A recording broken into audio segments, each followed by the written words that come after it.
Hello friends, thank you for being here. We are well into spring. The pear and apple trees are in full bloom. It's so beautiful. Back at home, there's work to be done in the yard. We have raking, weed whacking, we're going to prune a rosebush, and some perennial grasses. Stay tuned. And if you're new to my channel, welcome to Heather at Home. There are signs of life in the garden. A wallflower's in bloom, the creeping phlox, the hydrangea is starting to leaf out, and we have a pincushion showing its little face. The first thing we're going to do is cut back this really tall perennial grass. It grows on the back side of my shed. I don't see it from the house, but I do mowing the lawn and gardening. This is the type of perennial grass where some of the old blades green back up. So you will see as I go through this that I cut back the obvious dead stuff. But as I get closer to the bottom, there is new growth from the ground, as well as some of the existing blades of grass turning green.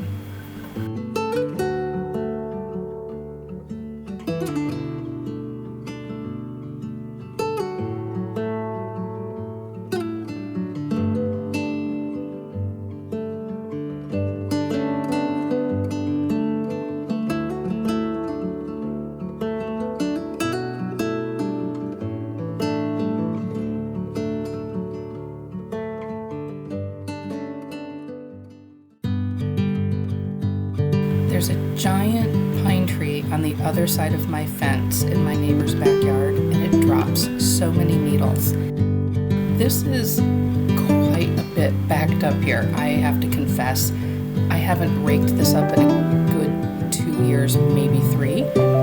So it's time to get serious. I'm not going to be able to get it all raked up today because I'm going to end up filling up my yard waste bin before I get it finished, but I will be back at it again next weekend.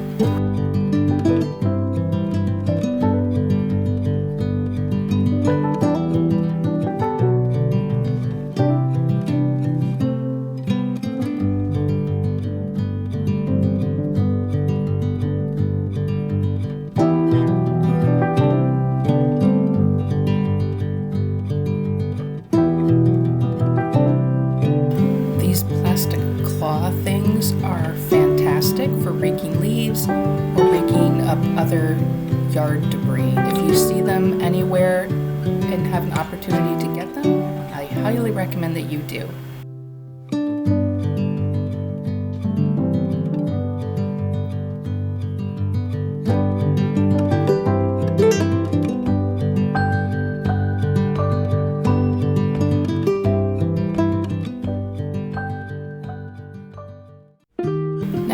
To do a light pruning on this rosebush.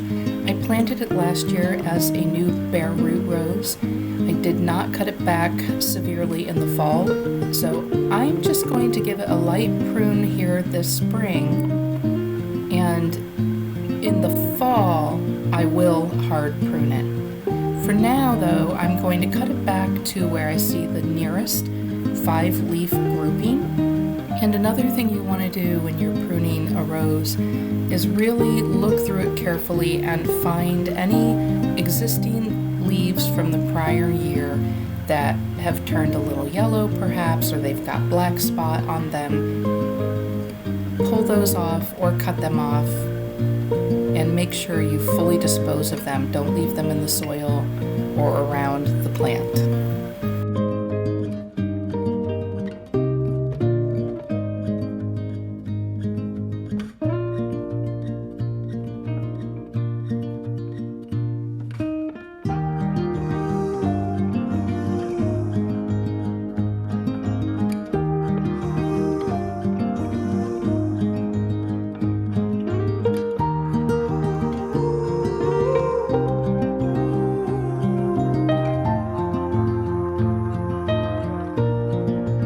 There's always weed whacking to be done along my fence line and around my containers.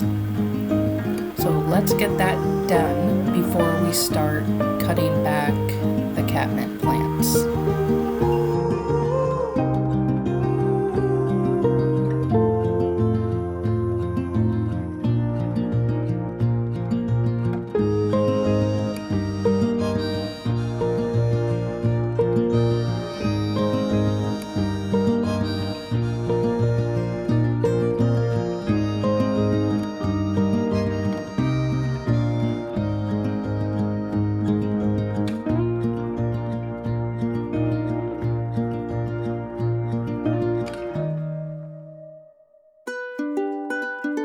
I put these in last year as babies, and they did pretty well. They'll do better this year, they'll get bigger.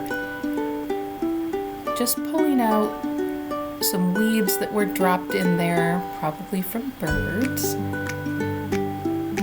and pulling off any little dry little twigs left over from last year.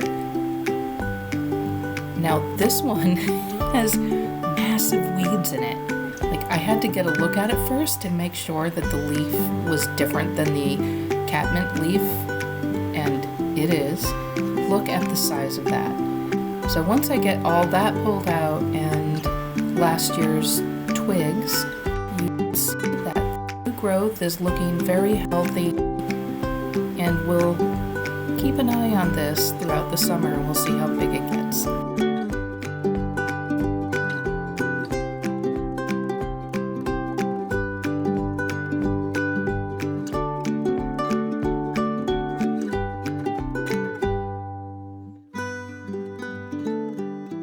On the other side of my fence line, I have 3 more perennial fountain grasses, and more weed whacking needs to be done before I can cut these back.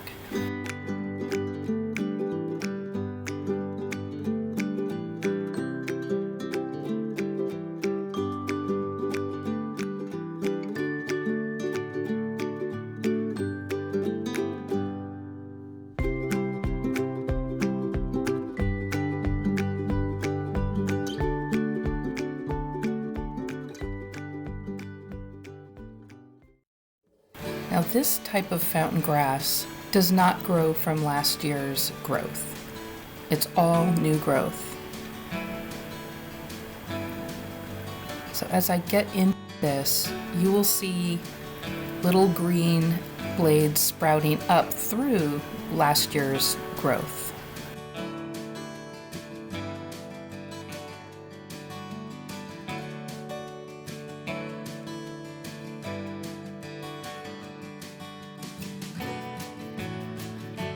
And of course, the birds deposited weeds in these containers as well. Maybe I shouldn't always blame the birds. Maybe the weeds self-seed as they blow through the air.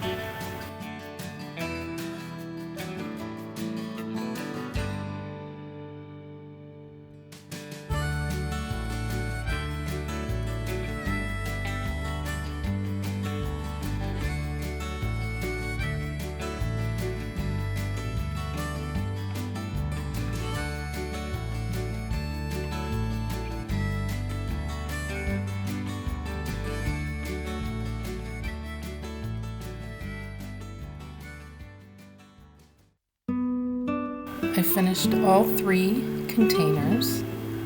They're looking pretty tidy, and we'll keep track of these throughout the summer as well.